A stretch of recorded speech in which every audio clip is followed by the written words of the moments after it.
You ask Tiger to calculate. This deals with linear inequalities with one unknown. The final result is z equal or greater than 2. Let's solve it step by step. Swap sides.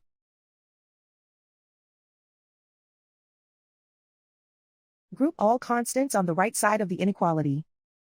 Subtract 13 from both sides.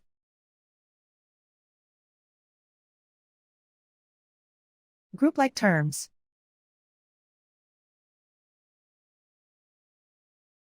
Simplify the arithmetic.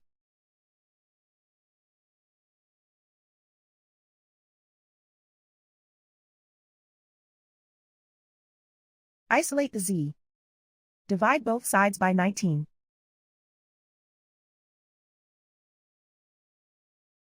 Simplify the fraction.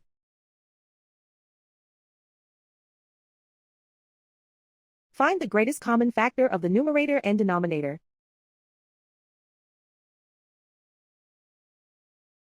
Factor out and cancel the greatest common factor.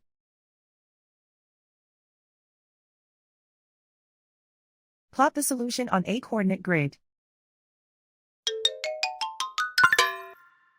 And so the final result is z equal or greater than 2.